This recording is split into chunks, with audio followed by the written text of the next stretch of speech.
Good afternoon. Good afternoon and welcome to our wellness program today. My name is Claire Varesio and I am the community librarian at Cupertino Library.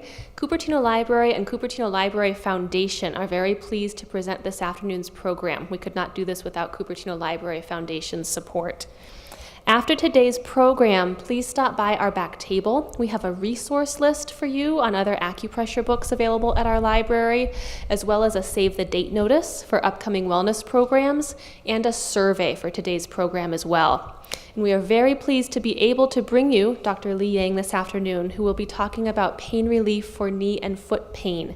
Before she gets started, though, I would like to bring up Henry Sang, our Cupertino Library Foundation board member, who will speak briefly with you about how the Library Foundation helps to support this programming.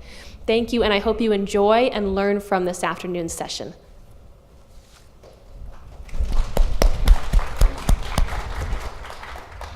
Thank you, Claire. Yes, I'm with the Cupertino Library Foundation, and I would be surprised if you really knew who we were. We are the people that hide in the background, and what we do is we help the library with new types of programs. So if they want to do something experimental and they don't have the budget for it, they come to the rich uncle and auntie, to give them the money for this program. And that's what the foundation does. And the foundation actually got started in the 90s when we had reduced library hours. There was a period, if you remember, in the early 90s when the library was mostly closed. And we went out and raised money to open the doors and then to advocate to get money to open our library. And our library is one of the best libraries, not just in Santa Clara County, but in the United States. So we're very proud of it. But the reason that it's doing so well is we have people like Claire and her staff who try to bring new programs that are good for our city, for Cupertino. And Dr. Yang is a perfect example of this. This is actually her fourth date where she's presented on acupressure and for relief of pain. It's been a fantastic series. I think you're going to love what she has to say. Claire is working on a variety of additional wellness programs that we will be sponsoring this year.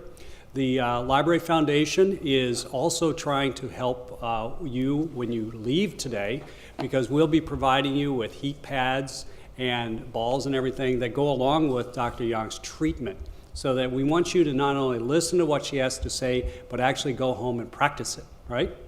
The other thing that we will do is I'll pass around a sign-up. Oops, I just lost my pen.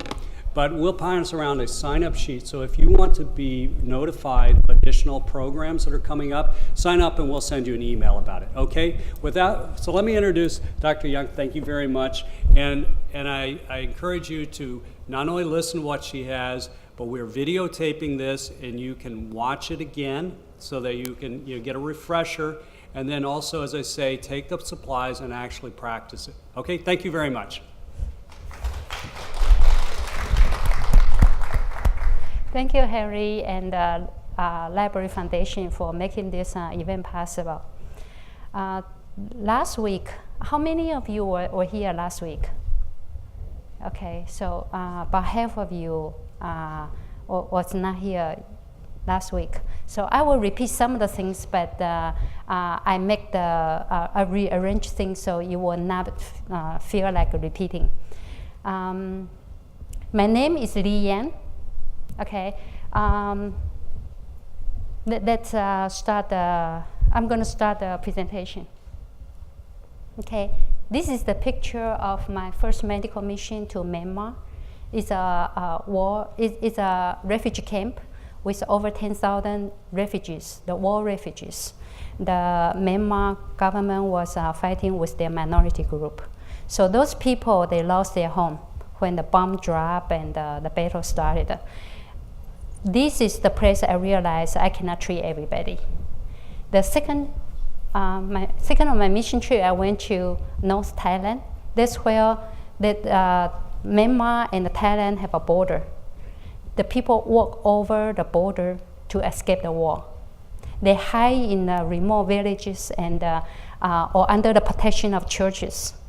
Okay, so over there you can see I start to teach. I realized I cannot treat everybody, so I start teaching. Okay, those are the person you see there is a priest of a church. Okay, he he watched how I treat people, and he learned the skill. Actually, most of the problems I treat, there's a lot of repeat. So 80% of the problems, they are similar. Okay, so he can learn and start to treat his people. Okay, this is in Nepal after earthquake. I was in a village. In the village, they do a lot of cutting grass to feed the cows and cattle and buffaloes. They have a lot of tennis elbow problem. Okay, so the village people, I teach the village people, and they can start to help other village people how to relieve the tennis elbow. Okay, this is at Peru. You can see I start to use computer because I couldn't speak the language. So I use Google Translate to translate some of the slides into Spanish. And there is how I kind of convey to them, like when you have this pain, I have a educational session for each type of pain. And when they have a pain, I can point to the sessional slide and look through this for them to understand why they have this pain and how to prevent it. Okay, so they have a pain because of their lifestyle of hard labor work and carry heavy stuff. But when I come back home, we also have another set of pain. Okay, people are laughing because this is very real. Okay, so when we have pain, what do we do? The most convenient way is to take a painkiller. Okay, you go away. But if you keep doing that without knowing what causing the pain and remove the root cause of the problem, eventually it becomes dependent on the painkiller. And the opiate crisis, as our President Donald Trump announced last year, October last year, it became a crisis to our nation. Not only the illegal drug, but also legally prescribed pain relievers. So that is why it's so important for us to understand our body and know how to use our body properly to prevent the pain, and when you have pain, how to relieve it. You are going to say, this is too hard. I'm not a doctor, okay? But as I say, when you go to the village, the problem that people have, or even the problem, the pain that the kind of pain that people here face, actually 80% of the problem can be solved by 20% of the solutions. Okay, it's the same as many things in life, 80-20 rules. After I explain this to thousands of people, or thousands of times, and for them to translate into different language, trust me, what I'm going to convey to you today is going to be very easy to understand, easy to remember, and easy to do. Okay, the goal of this session is for you to learn this and do it to relieve your own pain. Okay, what I'm offering you is basically owner's manual for your body. Okay, when you go home, in your brain, you will know how to. You will understand how your body designed, how each part is working, how to use it properly, and how to maintain it in a good condition. Okay, so in general, there are 4 common types of pain that we are facing. Okay, muscle aching, that's the first one, right? And then they have the tendons have problem, bone and nerve. Okay, let's look at the first one, the muscle aching. Muscle is like, if you look at it, it's red. It's full of blood. Okay, they have blood vessel, the nerves ending there to control the muscle. So it takes a lot of energy. It consumes a lot of energy, and it needs a lot of nutrition. It generates waste need to go out. So it's like you can imagine it is like a sponge. Okay, after you use the sponge, it becomes dirty. Okay, this is a dirty sponge. What do you do to clean it? You put it under the clean water, and then you twist it, right? This is stretch. You stretch it, right? You squeeze it to squeeze the dirty water out and get the clean water in. Those are the massage. Okay? When you clean a sponge, if you use the hot water to clean it, it's even easier. So those are the heat, to apply heat. Okay? So to renew our muscle, to keep it in good condition, those are the 3 things you do. Stretch, massage, heat. You're going to hear me repeat it over and over again today. Today you had to remember 6 things. This is half of what you had to remember. Stretch, massage, heat. Okay? So then you will say, well, I have tendinitis. Okay? Then what do? I have a model. I have a homemade model to explain how the tendinitis happen. Your muscle is very flexible, like this, like a rubber band. Okay? At the end of the rubber band, at the end of the muscle, you have tendon, like this. Tendon is rigid, strong but rigid. Okay? It's not as flexible. Okay? And then the tendon attached to the bone. Okay? Bone is rigid. It's not flexible. So when you pull your hand up, one muscle is doing this. This one is the lower arm, and this one is this one is a forearm. This is arm, and you pull it up. You pull like this, right? So when you do this, if the muscle is in good condition, there's no problem. But if the muscle is tight for many reasons, for example, you didn't warm up the muscle, or you give it more burden than what it can handle. As a result, usually the muscle and tendon, the connection is stronger than the connection between the tendon and the bone. Okay, so the tendon is composed of many fibers, tendon fibers. So if you keep pulling it, eventually some of the tendon fiber will snap. Okay, and it creates a little damage here. Okay, so if you keep pulling, like some of the fiber snap, right? So what do we do when those tendon fiber got damaged and caused inflammation? What we do is, there's nothing you can do to the bone. There's not much you can do to the tendon. It's rigid, it's not flexible. But there's a lot you can do to the muscle. Okay? So what do you do with the muscle? Stretch, massage, heat. So when you do those 3 things, every time you have pain, tendinitis, try to find a muscle that's related to it, and then try to stretch, massage, and apply heat. The muscle will be softened. And then when you use it again, with the more flexibility, you won't feel as much pain. Not only that, you also allow the little breakage to have a time to heal. Okay, so for the short term and long term, you want to do stretch and massage and heat to the muscle. Okay, those are the tendinitis. Okay, the next one is arthritis. Those are the bone, right? When our knee have problem, usually it's on one corner. Most of the case is coming from the inside. Okay, what happened is the bone. The bone. Okay, this is another model.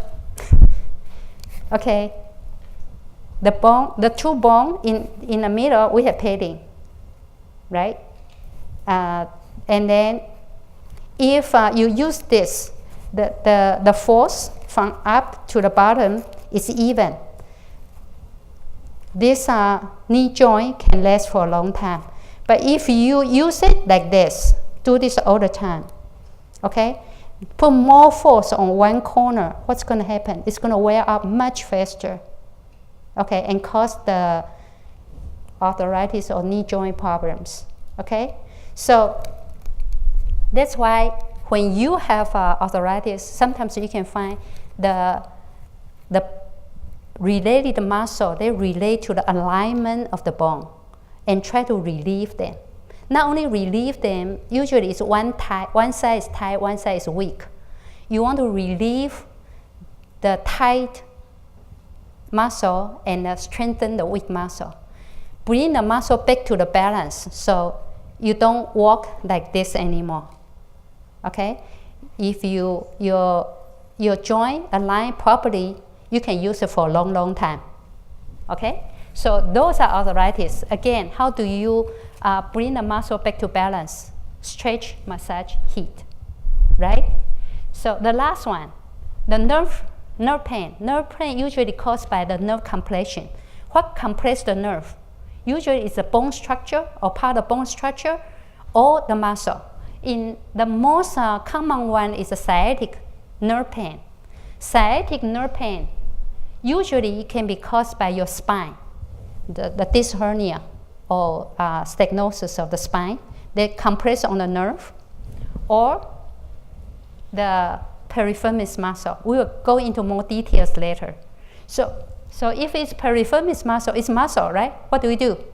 Stretch, massage, heat, okay? If it's the bone, we just talk about the bone, the alignment of bone. What do? We working on the muscle, is the stretch, massage, heat. Okay? So we went through all four type of common type of pain. We all point back to stretch, massage, heat. Okay? So when I travel to the remote countries, this is what I advocate to the people. You need to do your stretch. You need to learn how to massage the muscle. They have problem and apply heat.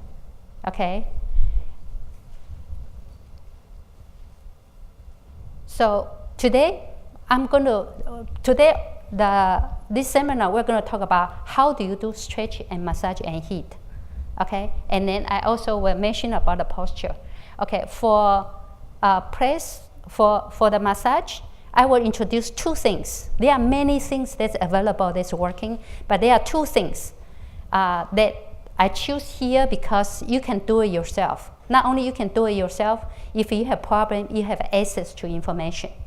Okay? The first one is the trigger point. Okay? Trigger point, to understand it in a simple way, is like nodules in muscle. Muscle usually is very smooth and soft, right? But sometimes when you palpate, you can feel the nodule, and when you press on it, it's painful. Okay? Those usually it's a trigger point, and trigger point is distributed in our body in a certain way because the way we use those muscles. So the bigger one are the more common one. The smaller one are less common one. But you can see those places are where the bigger one is very common that people have those pain. Okay. So the other thing about trigger point is you have this funny behavior. When you have a nodule in one place, sometimes it extends to other places of your body.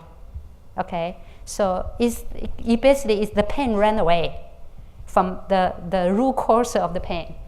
Okay. For example, the SCA muscle. SCA muscle, how do you find it? Okay. This especially start from here to here. So when I move my head, do you see a 45-degree muscle? Okay. This muscle is used to turn your head. Or when you sleep on the pillow, if you don't sleep right, you impact the muscle, and it have nodules in there. So the pain that it causes, you actually feel like the frontal headache. Okay, the front of your head actually hurt. Okay, you feel like something. You just wake up with a nasty pain in the front, like in the eye area. Sometimes you feel like the back of the eye. Okay, and trigger point, how do we relieve it? you basically just press on it. Okay, you can press on it with your finger, or there are many ways to massage the muscle. Okay, how do you find out all this information? You can go to a website. This is available in the public. Okay, it's just Google National Association of Trigger Point. Okay, it will bring you to this website. Okay, in the website you can see there's a picture of a person. Okay, you can click on the location of your pain, and then it will show you the list of the muscles that can cause pain in this area.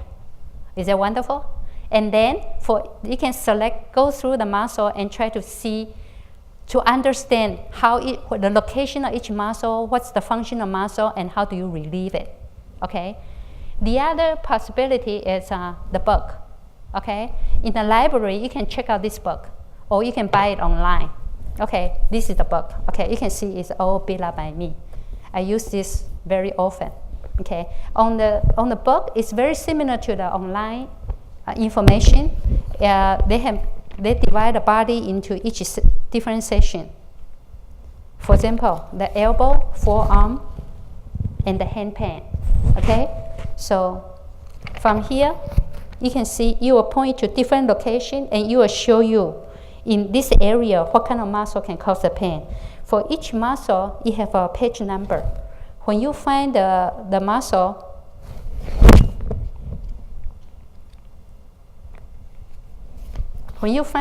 it shows you how to massage it with a tennis ball or with your own hand.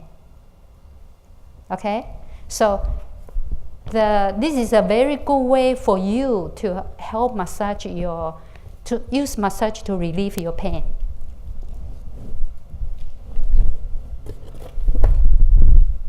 You can also use tools. Today you're gonna go home with a tennis ball. Okay, this is just to remind you when you have pain, try to use it. Okay? Tennis ball is a good way to press on the pain, especially the pain in the back. How do you massage the back? Massage the back of shoulder. Okay? You can use a tennis ball, put it there, or you can put the tennis ball in a sock. Okay? Just hang there and press against the wall. Okay? To relieve the pain. Okay. Remember today we just going to mention the type of technique that you can do yourself without anybody helping you. Okay. So there's no reason not to do it. Okay. The other type of tool is those a little bit fancier tool. Okay. You can buy this online or Daiso. I find this one at Daiso, the dollar store. Okay, like this. And to relieve your pain, you find you understand where, you go online, you check the book, you know where is the trigger point, and you basically can palpate and find the pain point. Okay, when you find the pain point and you press on it. Okay? So this is a way to relieve your pain without anybody helping you. Okay, so this is just a simple tool.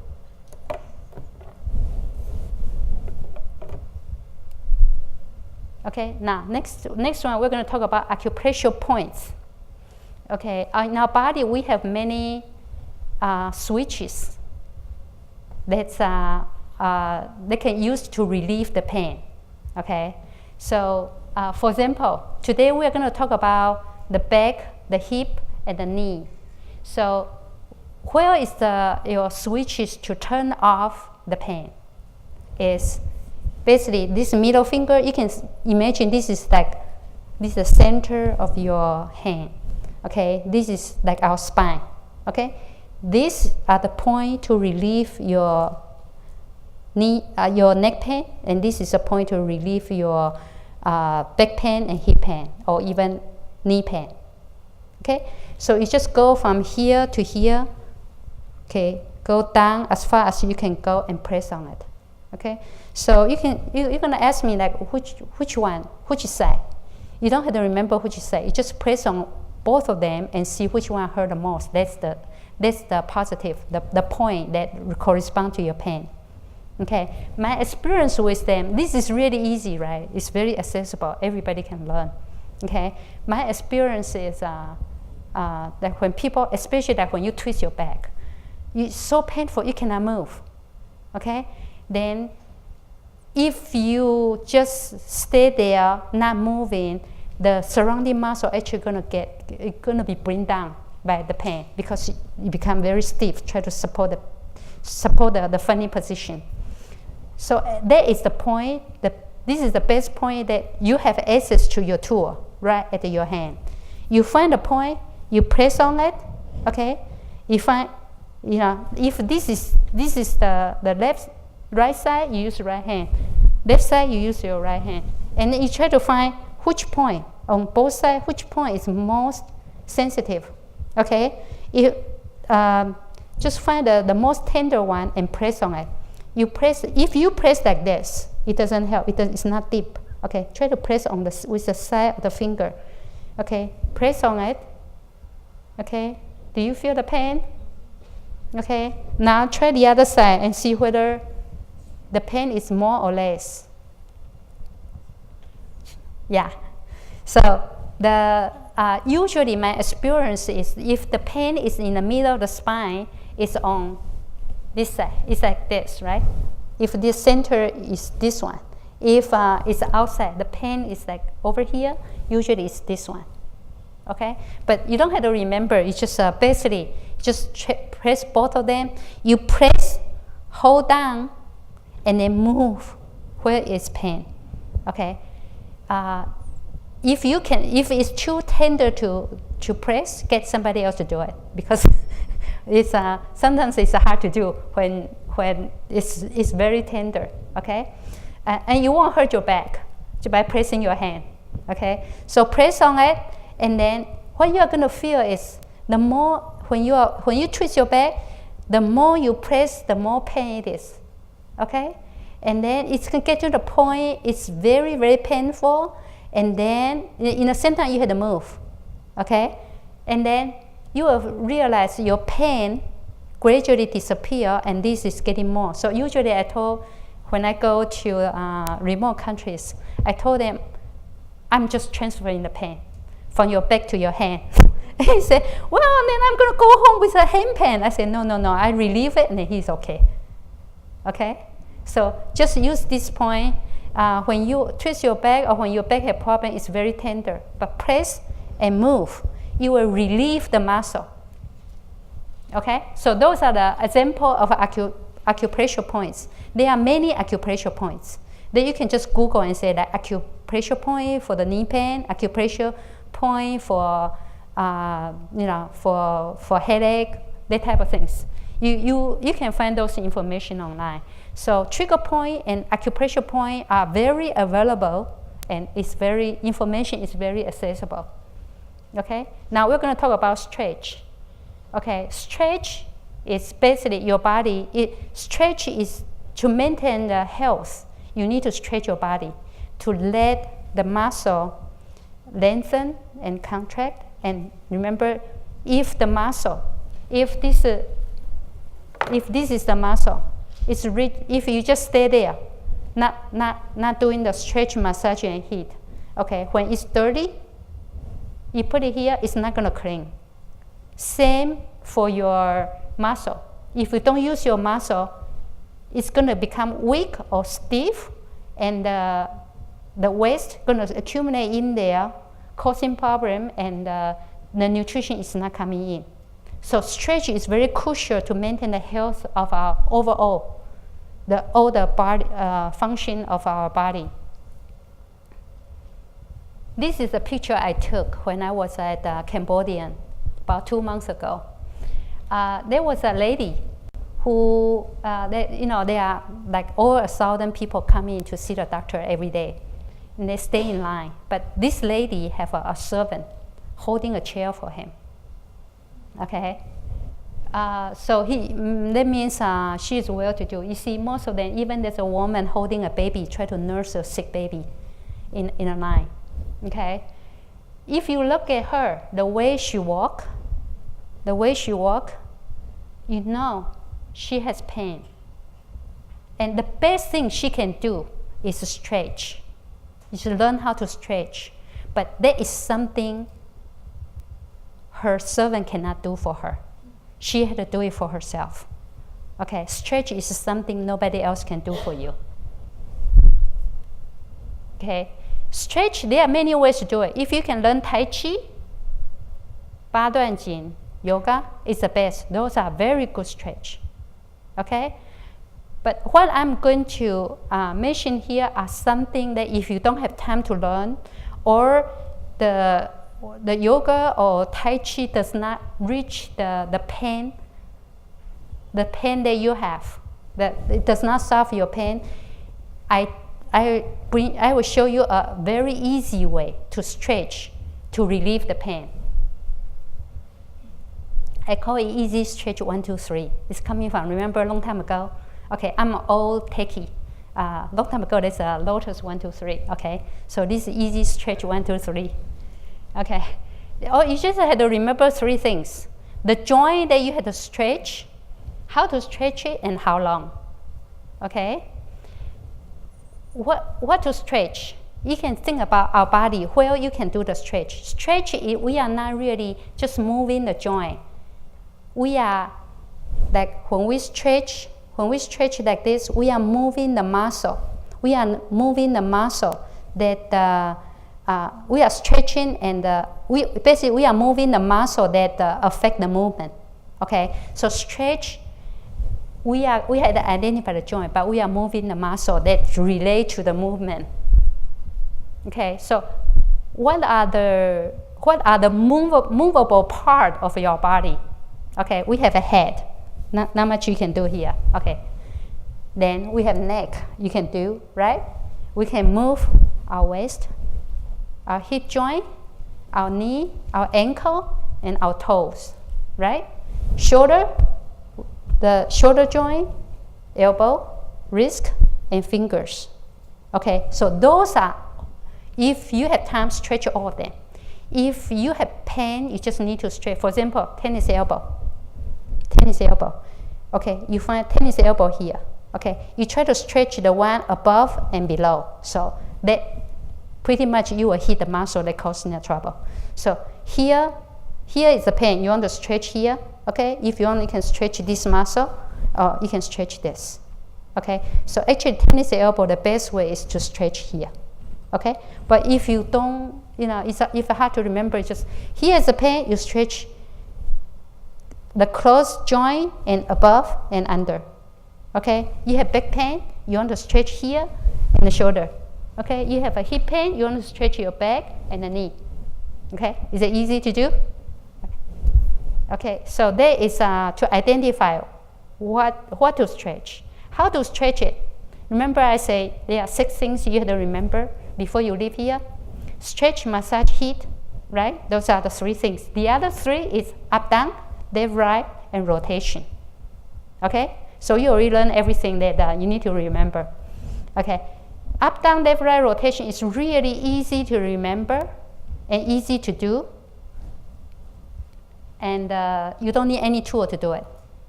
Okay, so any joint, for example this one, how to do up, down, left, right, rotation. Up, down, left, right, rotation, right? Okay, your neck, what do you do? Up, down, left, right, and then you rotate on the axis, right? So same for your waist. You up, down, right, left, right, and rotation. So you can imagine. So after this, you basically can figure out to do how do you do that for the rest of the joint. Your ankle, what do you do? Up, down, left, right, rotation. Okay, this is something that's really easy to learn and to do, but you can exercise majority of muscle that need to be stretched. Okay, so this is to stretch the hip, up, down, left, right, rotation. Okay, the knee, up, down, left, right, rotation. Okay, so you just need to remember those things, 3 things. You know which joint to switch, how to stretch it, and how long to stretch. Okay, it's 10 seconds or count to 20. The reason is what we are doing, we are not just exercising the joint. Okay, what we are doing is we want to stretch the muscle slowly. Muscle is composed of many fibers. Okay, when they are tight together, they are like this. You want to open it slowly and stretch out slowly. Okay, so that's why usually it takes 10 seconds to stretch it out fully. Okay, so we don't want to do this. Okay, we want to do this hole, and then this hole, like for example wrist. We want to do this hole there, and do this hole there. Okay, 10 seconds or count to 20. And it's hard to remember unless you have a clock. You cannot count 10 seconds. So you count to 20. That's about 10 seconds. Allow the muscle to fully stretch. Okay. Now we talk about stretch. We talk about massage, stretch. Now we're going to talk about the heat. Our body, we are mammal. We maintain a constant temperature of our body, which includes all parts of our body. When a part of body is especially cold, our body is in stress. Okay, when we are under stress for a long period of time without going back to resting state, your immune system will go down, your whole body condition will go down. So keep your body evenly warm. The parts that's harder that you have to pay special attention is your hands and feet, to keep them warm. Okay, in the summer you want to watch out your neck. Okay, when the air condition is blowing. Okay, to warm up your body from inside, the food that warm up your body. Okay, we don't recommend the icy drink. Okay, icy drink is like, remember if you wash your hair with cold water, just cold shower, your body is all tied up, right? So can you imagine you pour a cold water into your stomach? What's going to happen to your inside, your stomach muscle and all your muscle? Try to bring the temperature back to even. Okay, so in Chinese medicine, we very focus on not drinking icy water, not giving your body that type of impact. And make good use of the warm property food. All the spices, garlic, curry, they are warm property food. They are just the day-to-day food that we eat. You just need to make a certain selection. And food with warm property like seeds or roots are good. They have a lot of energy. Okay, ginger and cinnamon, I especially bring them up because those are the two type of food that's very common in our life. Okay, those are the two ingredients very common in Chinese medicine also. Okay, use them to warm up the body. Okay, they basically warm up the body means you promote the function, make the function more, bring up the function and help with the circulation. Okay, okay. Then that's from inside. From outside, we use heat pad. We can use heat pad. The heat pad, Henry went through 250 pounds of flexi to make those heat pad for us. Okay, this is just an example that you can bring home and use it. Okay, I hope this is your first heat pad, not the last one. You can use socks. If you don't have this is a flexi inside. Flexi have very hard shell. You can use it over and over again without breaking it. Okay, I have a heat pad with a flexi that I use for 3-4 years without problem. Okay, but when you clean, if you want to clean it, you pull out the flexi. Okay, you don't want to wash the flexi. You can wash the outside. If you don't have socks, what do? You get old clothes, cut off a sleeve, sew it up. This is a flexi. Okay, or the little girl's leggy. Okay, cut it out on both ends, or tie it up. That's a flexi. Just just put, and what if you don't have flaxseed? Okay, you can use rice, beans, lentil, anything. Okay, tie it up, put it in the microwave, you got a heat pad. Okay, so it's very easy and very accessible. You can buy them online. Okay, but it can, you cannot buy all of them. So if you make it yourself, you can fit your own need. For example, the elbow, okay, how wide or how long you need it to be, right? The knee, the neck, okay? So be creative, make your own.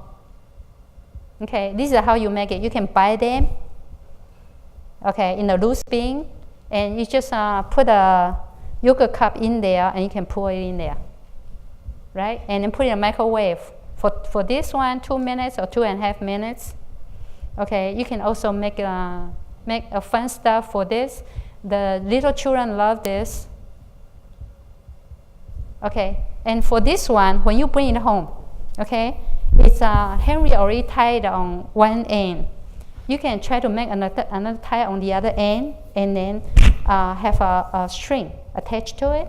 This way, it can help you to, like, you can tie it together, okay? Or the back, you can this and then tie it in the front, or like your elbow, you can go around and tie it. Okay, so there are many ways you can use this. Okay.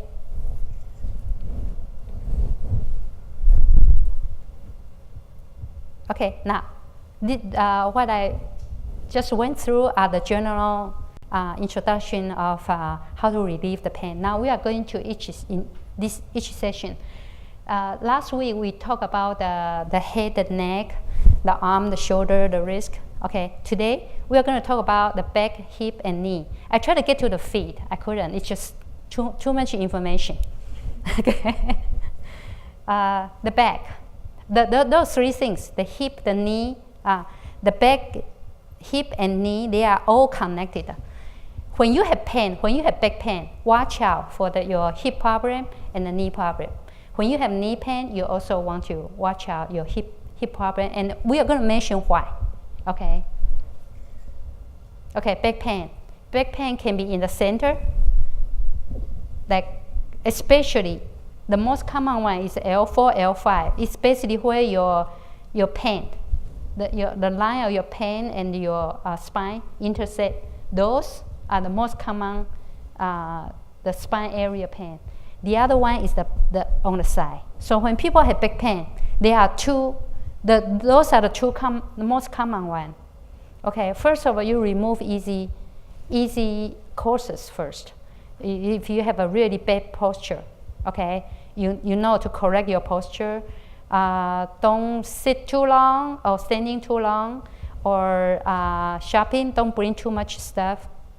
Okay, or heavy backpack. Right.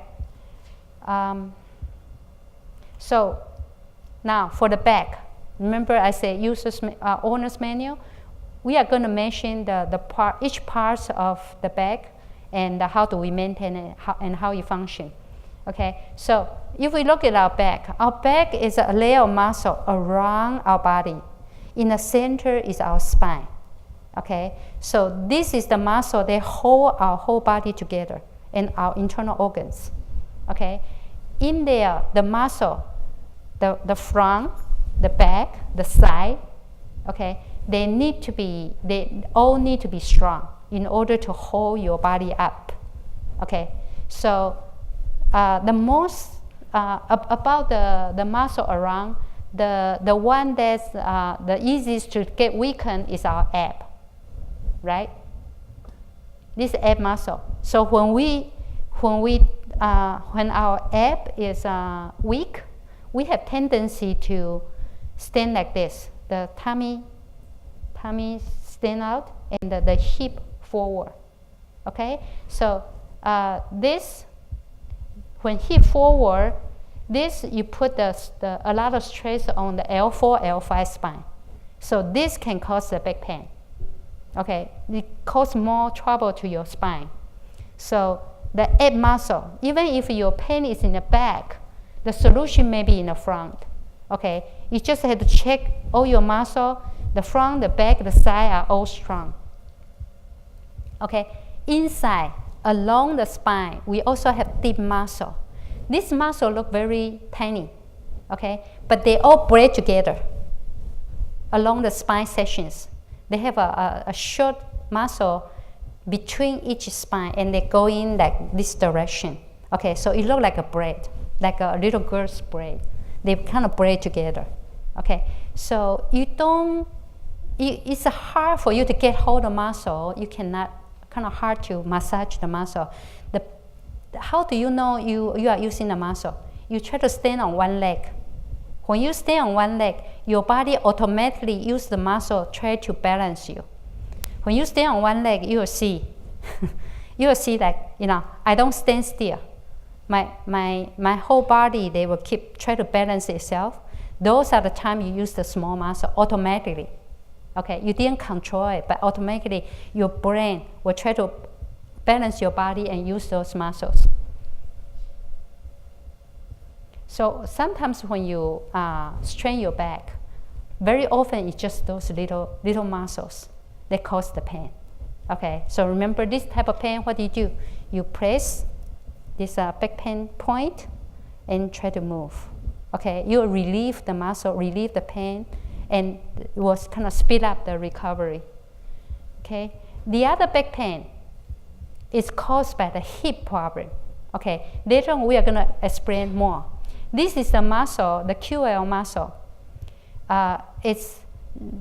Look at the above we have a rib cage, under we have a hip cage, right? In the middle we basically just have one spine to support two boxes. It's like two boxes with a spine in the middle, with a stick in the middle to connect them. So to make it stable, we have this muscle between outside of the spine, on the side, to support. So this muscle will be used to balance our body also. Okay, so this one work with the gluteus muscle to balance our body, and I will explain more into detail. But when you have pain on this muscle, your pain is not in the center, it's more on the side. Okay? And sometimes you will feel the pain because you see where the muscle attach, it attached to your hip bone, like right here. Okay, from your rib to your hip bone. Okay? So if you have this pain, it's most likely it's a QL muscle pain. Sometimes you feel, when you palpate, you can feel the pain point on the rib side or on the hip side. Okay, those are the QL muscle. And you can use, you can massage it, or you can use tennis to relieve it. Now, so we finished we just went through the muscle of the back. Now we're going to talk about the spine. Okay, spine in my age. Okay, I'm in my 60s. If I go took X-ray, most likely I will have a problem of the spine, the bone spur, hernia, and all that. But does not mean I'm going to have a pain. It all depends upon how you use the back that you will have pain. Okay. The most common one is the osteoarthritis. Usually it's a stiffness in the morning. Okay. So to loosen up this pain, what do? Stretch, massage, heat. That to loosen up the muscle around the spine. Okay? Okay, the third one is the nerve. We finished the muscle and the bone. Now we'll talk about the nerve.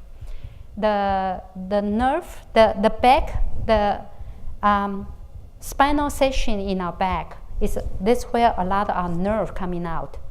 Okay, so those nerves can be impacted by either the disc hernia, the bone, basically this part of bone structure, or the bone inside the channel of where the spine goes through from the brain. It can be narrow, so we call stenosis. Okay, so if it's bone problem, it's either disc hernia or spine stenosis. Okay, or it can also be muscle. So the most famous nerve compression, the nerve pain of our body is the sciatic pain. Okay. Okay, and for this hernia, as you can see the picture, how can you tell the difference between those two? This hernia and spine stenosis, you can see how they walk. Okay, spine stenosis, they'll feel good when they bend forward and walk like this. Okay, that this hernia is the worst when you're ready to sit down or stand up. Okay. So after you stand up or after you sit down, you are fine. Okay, that's the time you like when you get up, you have like the achy pain. Those are more hernia type of things. Okay, so stenosis usually happen to older people. You can see they kind of walk like this, right? Okay. So one example of the nerve compression is sciatic nerve. Sciatic nerve is combination of 5 nerves together. Okay, L4 to S3. Okay, those are they are like a underground cable. They a lot of wire. They meet together. It bundle into a cable. It travel long distance. And then on the other side, it come out and hook to different parts of the body. Okay, so sciatic nerve is a bundle of nerve that's coming from different section of the spine, and then they travel down. They still do their okay.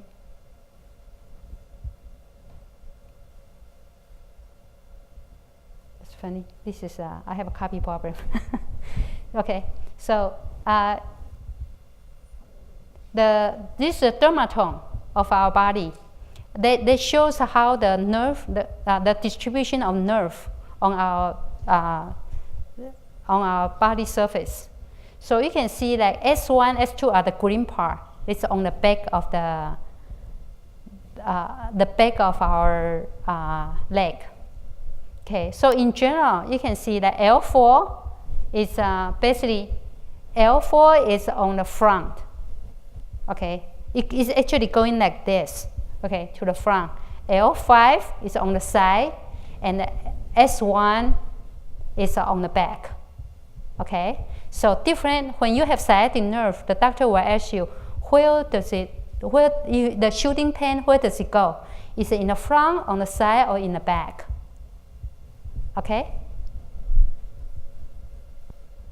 The other reason that when the nerve, this bundle of nerve coming out of the spine, even if it come out okay, it didn't get compressed on the spine, but on the way, this cable that's going to run long distance. On the way, they can be impacted by piriformis muscle. Piriformis muscle, look at the picture. It's a muscle that goes from your sacrum. This is a triangle bone here, sacrum, to your great trochanter. Okay, so this muscle going like this. What's the function of muscle? Is going like this. To turn, to bring, when this muscle contract, it bring this bone, it rotate this bone. Okay, so if you don't exercise this muscle, like you just do your own things, this muscle will kind of become weak, or if not healthy or inflamed. In that case, the pressure can press on the nerve and cause sciatic pain. Okay, so how do you know whether when you have sciatic pain, how do you know it's the muscle or the spine? Okay, so if it's muscle, it's very easy to do. If it's muscle, all you have to do is you sit there and do this. Like you can try it right now. You sit on the chair and do this and push this down. Okay? If you can push down smoothly, that means this muscle is very flexible. Some people cannot even do this. Okay? Or when they push down, they feel a lot of pain. Okay? Those are if that's the case, then the second thing you want to do is you compare both sides. Some people just tight overall. Okay, you compare both sides. If one side is particularly more painful than the other, it's most likely that is the side that piriformis has a problem. Even if it does not compress on the nerve and causing trouble, you need to stretch it out. Okay. Okay, so those are back pain. We had to watch our posture and then do the stretch and massage and heat. Take a break every 30 minutes. I know this is hard to do, especially for programmers. Okay, sit and stand desk. This is the new companies. The company, they are doing this to relieve the back pain. So you don't have to sit for a long period of time. Comfy sofa, try to avoid them.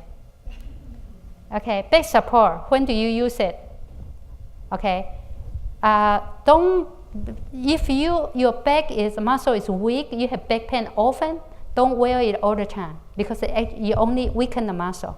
What you want to do is you do use it only when you have an injury that has not recovered yet. Okay, like the raw injury, or you are ready to move the heavy stuff. Okay, those are the time that you use back support. Okay, acupressure point is really easy, very accessible. Just using your two hands, okay, using this knuckle, okay, try to find, you can feel the hip on the bottom. This is the hip, this is the rib. In the middle is where the QL muscle is. You massage this up, okay? Or use a tennis ball and use a hip pad. Okay, you can also use the foam roller, or you can, if you want to do both sides, you put the tennis ball in a sock, so you can massage, you can lay on it and massage both sides in the same time. Okay, and we talked about this already. Okay, now how do you stretch the waist? Up, down, left, right, rotation. This you can figure it out easily, right? You don't have to memorize it. You just need to remember up, down, left, right, rotation. Then you will figure it out. Okay, strengthen the ab is a good thing to do. I hate to do it myself, but I have to do it. Okay, now, so we finished the back pain. Now we're going to go into hip pain. Hip. When people say hip pain, first of all, you want to differentiate the three areas of the hip. One is the hip joint. This is the hip joint.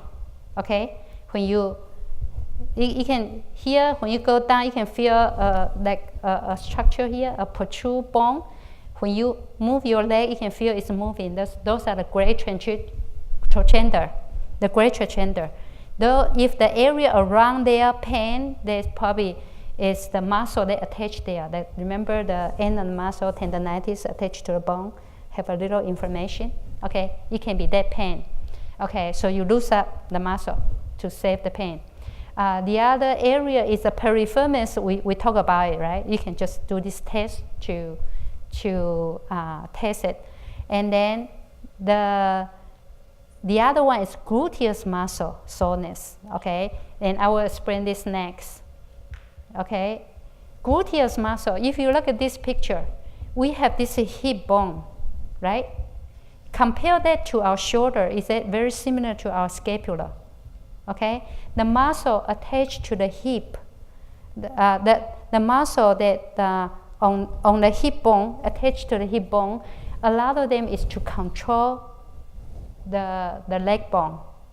Okay, so including piriformis muscle that we just mentioned, you see there are several bones. They all attached to the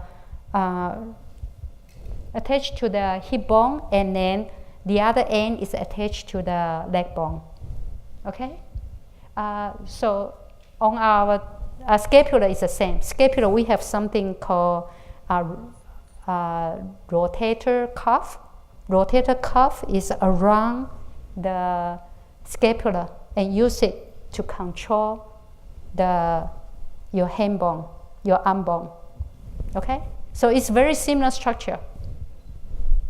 Other than that, we have this gluteus maximus. That is not just control attached to that. You actually attach to the back of the leg bone. Okay, so you can imagine how if the gluteus max should attach to the back of leg bone. So when it contracts, what's going to happen? You're going to bring the leg to the back. So when you do this, you are exercising your gluteus max. Okay, or if it's weak, you need to strengthen your gluteus this way. Okay, now the gluteus max is the most visible glute muscle. It's a big piece of muscle. But gluteus median and the minimum is more important to the balance of our body. Okay, both of them attach to the hip bone, and then the other end attach different location of the leg bone to control it to move different direction. So minimum is basically doing this. Okay, and median is the one that help you to balance. It helps to move your try to balance your hip. So when we walk, I can walk like this because I can balance the hip. If I cannot balance the hip, I will start to walk like this, right?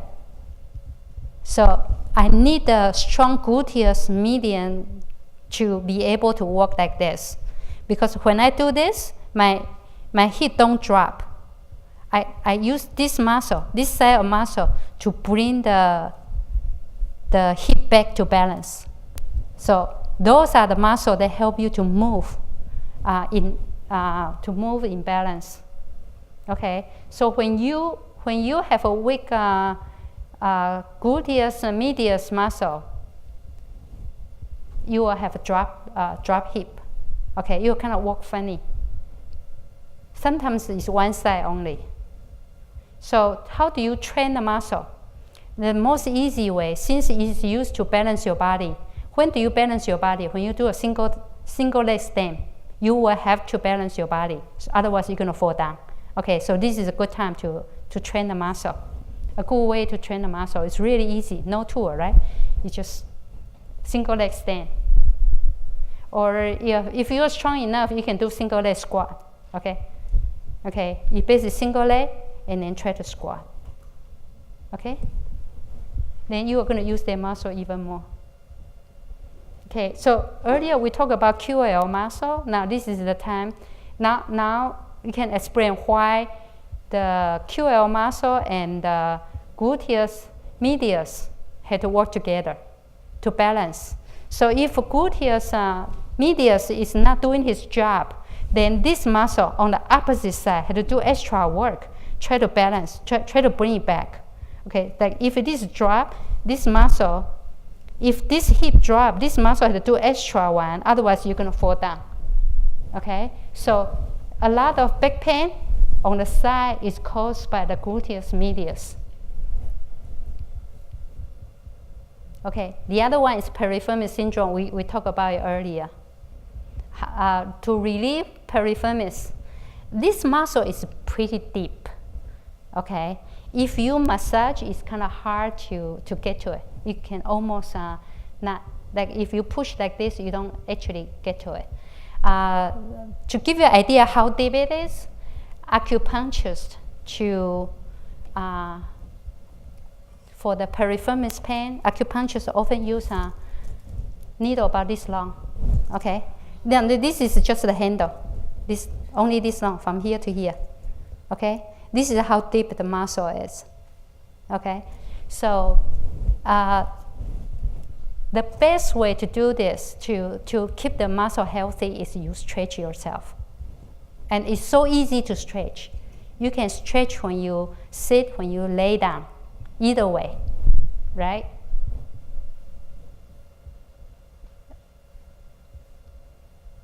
Okay, the next one I'm going to talk about is the IT band. IT does not mean information technology. Okay, this is Silicon Valley.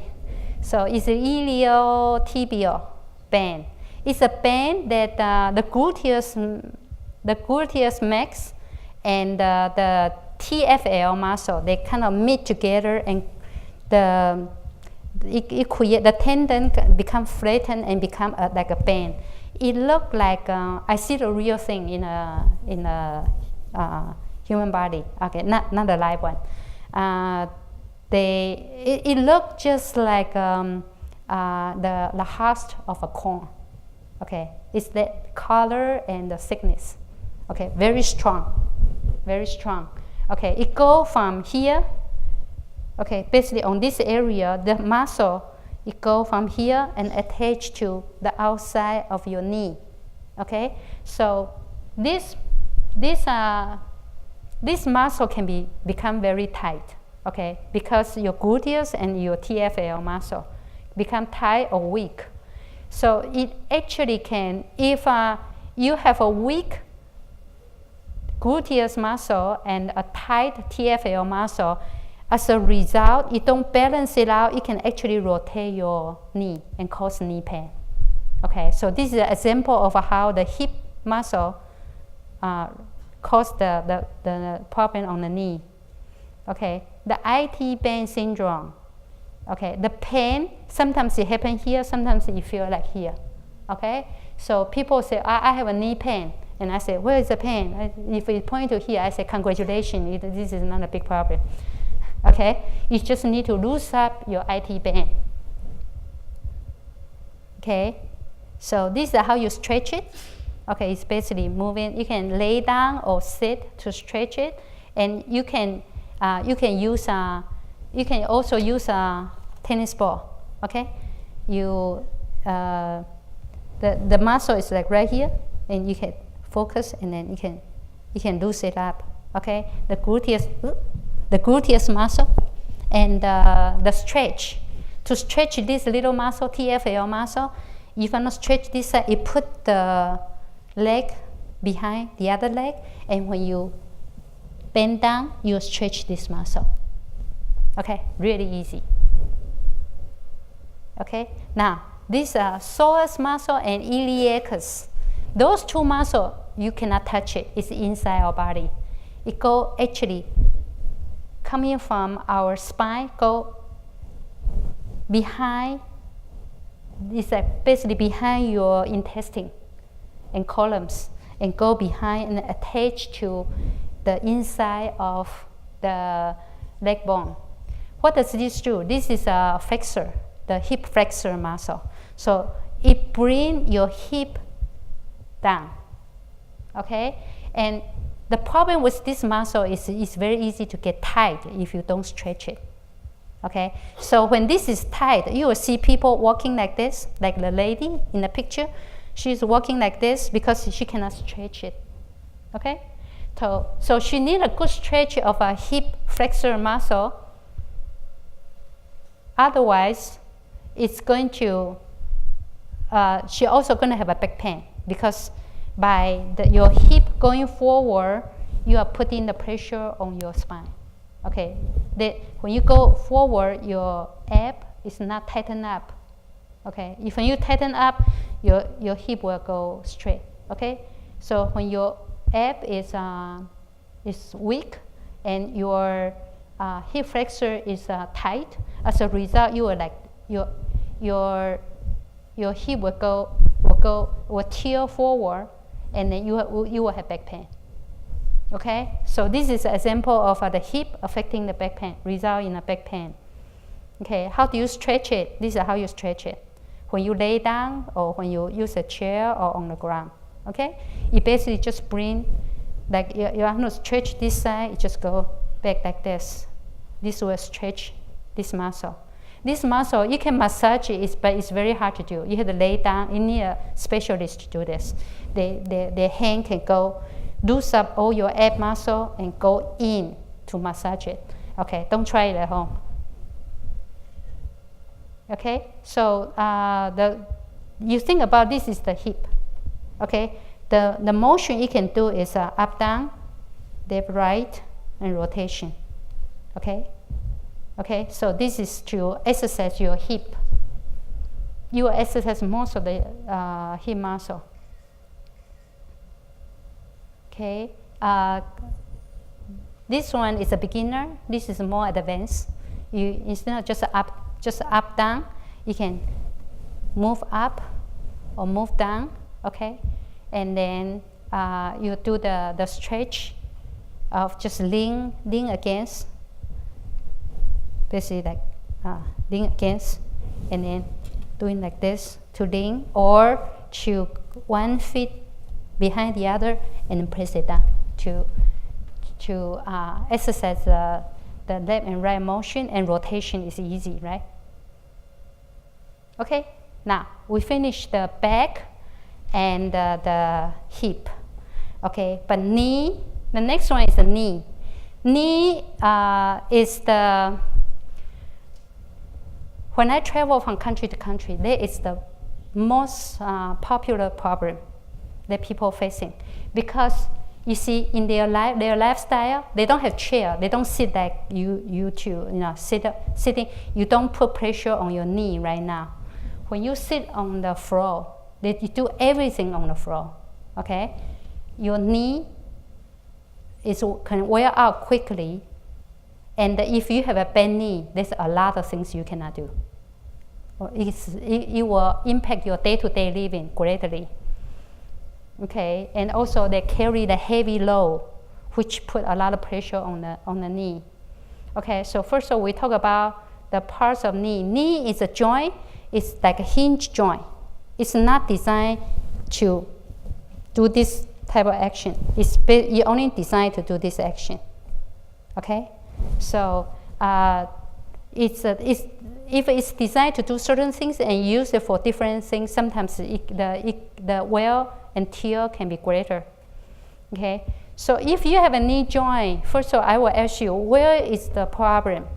If you point to any of the circle, triangle, the line, the red line, okay, most likely I will say congratulations. Problem is not too big. Okay, because those are the problem outside the joint. Remember the joint? The joint is a structure that don't have a blood vessel or lymph vessel. It does not have a nutrient supply. You need to move. When you have problem, it's harder to recover. So if it's outside the joint, most likely it's related to the muscle or ligament or tendon. Then we have a solution for them, right? Stretch, massage, and heat. Okay, the knee joint. The knee joint like the intermittent pressure. That means that when I walk, okay, I use the knee joint. The knee will keep going like this, right? And by doing that, the waste can get out, the nutrient can get in. Okay, the diffusion of the nutrient. Okay, but if your knee going one, doesn't matter what position. If you stay in one position for a long time, you're going to feel very uncomfortable, especially like when you are on airplane for 10 hours. No matter how comfortable your knee, when you sit down, 10 hours later of not moving, your knee feel like hell. Okay, so it like intermediate pressure, but what if we give a lot of pressure, like swelling? It doesn't like it. It's like a sponge. If you want to exchange material, if it's always under pressure, okay, this is not a good way to clean the sponge. If it's always fully expanded, it's not a good way to clean the sponge. To clean the sponge, you need to alternate. Okay, that means you need to stretch your knee. Okay, stretch the knee. Okay, if it's a problem outside the knee joint, just stretch, massage, heat, using our principle. Okay, the structure of knee, the knee just basically a lot of ligaments. They bind the knee together. They bind the three bones together to create a knee. Okay, outside other than the three bones, the knee actually have a bone of his own, which is patella. Okay, patella. Look at the picture. They have a track. It work well with the leg bone, but if it's got poor on the side, and if you can pull on the side, then rub against the leg bone, it can cause a trouble and cause inflammation. This type of pain feel like the pain under the kneecap. You know where is the kneecap, right? Kneecap is this structure. You can actually move. When your leg is relaxed, you can move left, right, up, down, and the diagonal.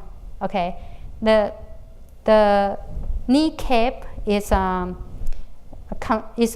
controlled by the tendon, and the ligaments stay in one place. It should have a certain level of mobility.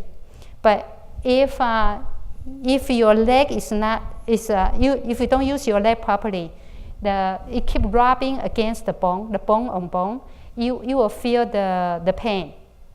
Okay, but this is not exactly a joint problem. Okay, this is still kind of outside the joint. Okay, so this patella tracking disorder can be caused by the pronation of your feet. When your feet turn inward, see, then your neck, your knee is not straight anymore. It's not like the two bones. The two bones, remember we said two bones is most efficient, is designed to do this job. You can keep walking, no problem. Okay, but if your leg is always crooked, like an O shape or X shape, you're gonna have one point that's more wearing than any place else. You'll wear up much faster. Okay, Jeremy Lin last year have a patella tendon rupture because in the sport the muscle is very strong. They pull it so hard, it have a rupture. So where is this tendon? The two circles, right? The one down there is the tendon. Okay, if you look at the tendon, it's basically the quad muscle. Quad muscle there are 4 muscles. All then the tendon meet together into one big tendon. This tendon go across the patella to attach to your tibia. Okay, so if you look at the people with doing a lot of sport, they have a big protrude here because the power the tendon on they keep stimulate the bone, and the bone with with the stress, you will grow. So some people have really big one. Usually it's the athlete. They have a really big bone structure here. And sometimes like runners, if they run the marathon, after they run the marathon, sometimes if they run more than what they usually run, sometimes they have a pain under the kneecap or sometimes even above the kneecap. Okay, so for this pain, what you do is to lose out the muscle. So in this case, what muscle do you need to lose? It's the quad muscle. So we will mention quad muscle later. Okay, so first of all, let's talk about the ligament inside the knee. I have a little model here. It's basically the four ligaments. They hold the two knees together. They are not weak like this. They are actually very strong muscles. Okay, but basically it's one. Like if this is a leg, this is one inside, one outside. So you have a pain inside or outside, it can be this ligament, or they also have a ligament two ligaments, one from the back to the front, one from the front to the back. Okay, so they are like a cross inside. Okay, so most of the injury, a lot of ligament sport injury is the ACL. This is anterior ACL. This one is PCL posterior, and this is the medial side MCL, and this is LCL. So they have those 4 terms. Okay, ACL injury is because the impact is going like this. Okay, and hurt this ligament right in the front. Most of us, the pain that we have problem on the knee ligament is MCL. This is a majority of the knee ligament problem is MCL. If you have a MCL problem, first of all, the inside of knee will have problem. You're going to have pain, either a little above or a little below, or like right in the middle, like between two bones, you feel there's an empty space.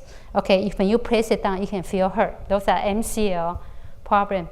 The other thing you can tell from when people have MCL pain, when they go up the stair, they can feel pain, but when they go downstairs, they don't. Okay, so sometimes if it's inside and I say, do you have problem going up the stair? Okay, the reason is when we go up the stair, we will do this. Okay, like here, like when I go up the stair on the side, I will do this.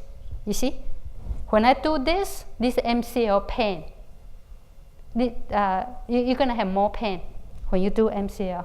Okay. When you have MCL pain, you're going to feel pain here. So when you have MCL pain, what do? You don't want to, because it's a ligament. Ligament is a little bit more troublesome than tendon, okay? Because they don't have a muscle as a buffer.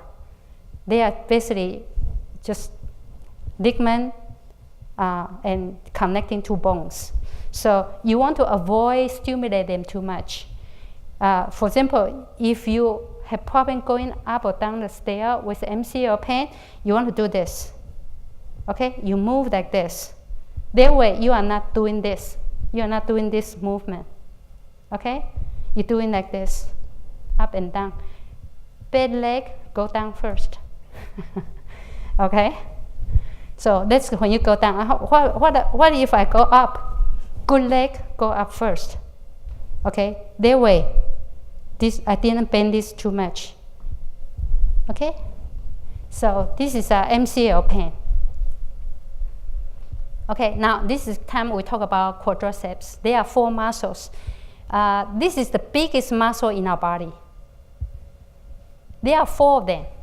2 in the front, 1 longer and 1 shorter to control different movement of the leg. Okay? Leg, like, they basically different, moving up in a different angle. And then they have 1 inside and 1 outside, medial and lateral. Okay, so totally of 4 muscles. Okay, this is how you stretch it. Everybody knows how to stretch the quad muscle. To strengthen the quad, there are many training on doing the quad training, the strengthening of a quad, but some of them is kind of hard to learn or hard to do it properly. I recommend one thing is wall sit. Okay, the problem about the squat is it's very hard to do to make sure this angle, your knee not over your ankle, and your upper body, the position of your hip, it's hard to do it right. But if you do it against a wall, then a lot of problem will be solved. Okay, like lean against a wall, move out a little bit. Okay, go down. Move up a little bit, go down. Move out a little bit, go down until it's 90 degrees, and this is 90 degrees. Okay, this is a wall sit, and just sit. Just lean against the wall about 5 minutes. Your leg will start burning. At least that's for me. You probably can do longer. Okay. Okay, so this is the easiest way I recommend doing a wall sit to strengthen your quad muscle. And this is also a good way, like in a winter time when your body is cold. This is the best way to warm up your body, because when you use your muscle, you generate heat. And what's the biggest muscle? It's a core muscle, right? So doing the strengthening of the core muscle, doing this type of movement, your body warm up quickly. Okay, now we talk about this is also a little muscle behind the back of knee, patellitis. This muscle is it's very small, okay, but sometimes if you have the pain behind the knee, it's probably the reason. If this muscle does not cooperate, sometimes when you walk, you will suddenly kind of feel like falling down. Is the muscle suddenly not holding it? Okay, So this is palliatives. Now we talk about the front, the back. Okay. Now we also talk in the back. We also have a hamstring. Everybody know about hamstring. Okay. Stretching a hamstring is very important because when hamstring is tight, you're gonna have back pain, pretty much. Okay, because it pull your the position of your hip is gonna pull in a funny position, and you generate hip pain, generate the back pain. Okay, IT band syndrome. Here we just showing you that the tight IT band can look like a knee pain. Okay. Now we talk about how does the knee function. Knee is the best if you use it like this. Okay, you can use it for a long time. But so how do we? What kind of situation you can not kind of put it out of alignment? One thing is your whole. It can be from your top or from your feet. When your feet pronate, your knee is going to rotate. Okay, so have a strong feet, training the feet, and then also that if your shoulder, a lot of people like doing the shoulder like this. Okay, you're gonna have you're gonna affect the back and eventually affect the knee. Remember, it's all connected. Okay, if a knock knee or bow knee, your bone alignment of the knee is not straight. Okay, when you do different activity, the pressure to the knee is different. Okay, you can see the more angle, the more bending of the knee. This is straight knee, right? The more bending of the knee, and in the same time, you put the weight, use it to hold your body weight. Okay, that is the time that you have most wear and tear, causing more wear and tear to the knee. Okay, so the angle, like when you do the squat, make sure the knee, the first one is not good. The knee is over the angle, but second one is really hard to do, right? Especially you have to watch your back and your hip. It's very hard to do. So watch it is better. Okay, why do we need the ankle? What if ankle is not under the knee? If the bending angle is more, there are two blue circles. Those are the two places. It's going to be more impact. Again, if it's pressure evenly, it's better. Now the pressure, if you tear on one side, in this case, will be in the back side and in the front, where the patella will rub against the leg bone. Okay, so when we talk about knee angle, here we're going to talk about knee angle in like this is 0 degree, this is 90 degree, okay, this is 45 degree. All right. When we walk or when we do a running, our knee angle naturally will not be over 30 degree. Okay, so they are in safe range. When they are in safe range, the movement of knee, the more movement of knee actually is better for you. Remember, we need the knee like the movement. Okay, so walking or even running. Okay, running have other problems, but in terms of knee angle, both walking and running are okay. Now we talk about how do we protect our knee.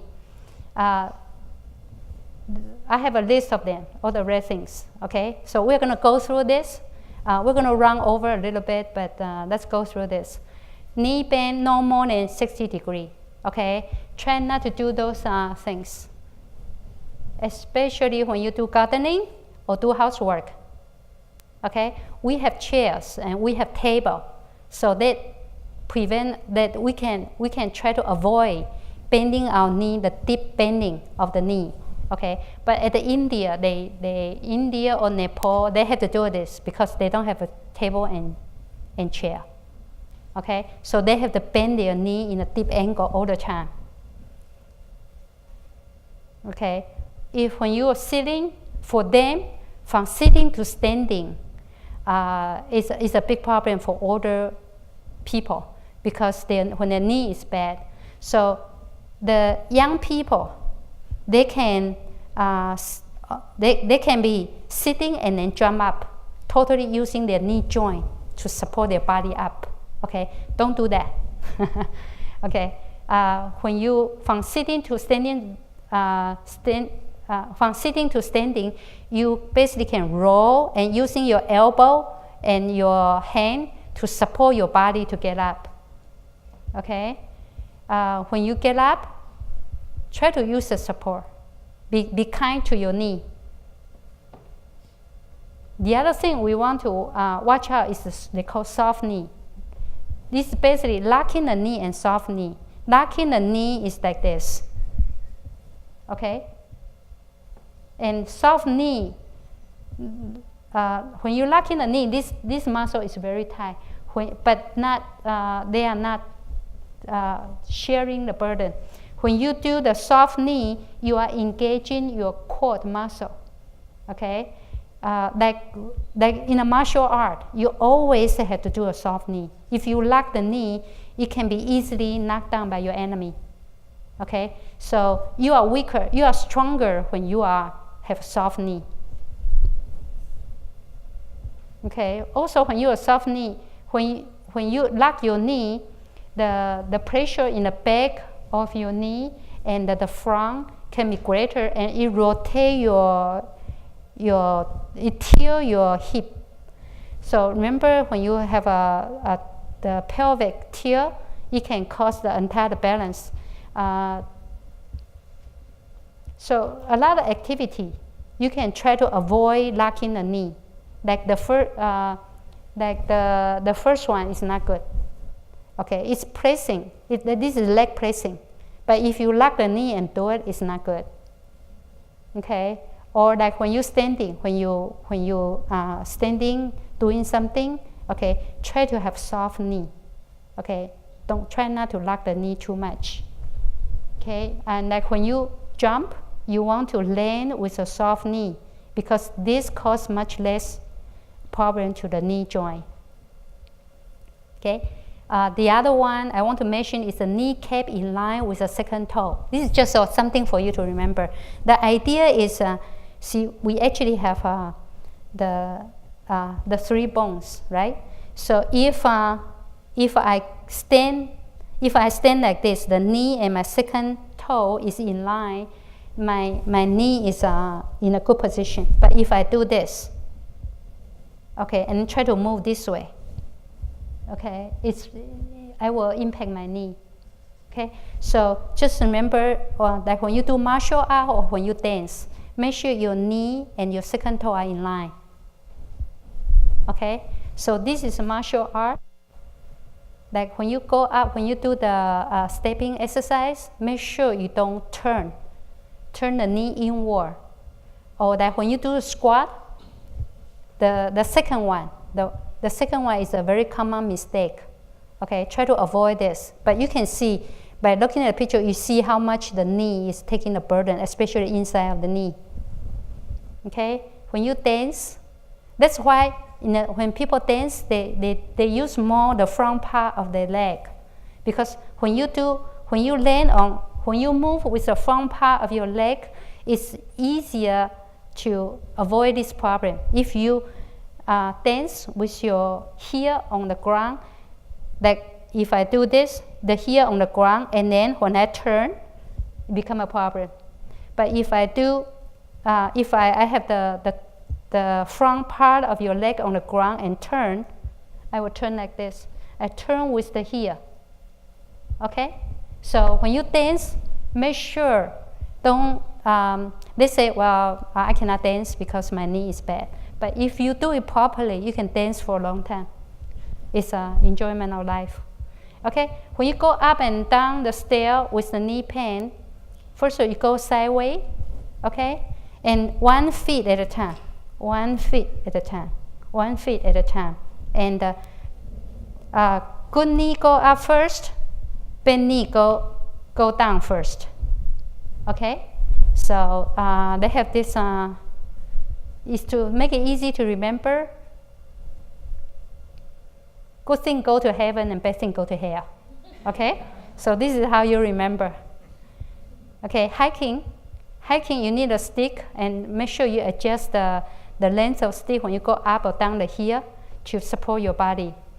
When you have to go very steep here, try to go sideways. The same principle as the stairs. Okay, 1 pound of weight loss is 4 pounds less pressure on the knee. So it's a good thing. Keep the knee warm because knee does not have a blood pressure. It does not have a blood vessel. So a lot of times when the knee, like you can feel the people with knee pain, I usually touch their knee. If it's really cold, I say, throw a blanket over there. Okay? There's something easy to do, but you can keep the condition of knee much better. Okay? So this is the end of presentation. What I'm teaching you is the things you can do yourself to relieve your own pain. And you just need to do it. Get your little present and go home and practice those pain relief technique. Okay? If you have any question, you can contact me with an email or I'm on the Facebook. Okay, thank you.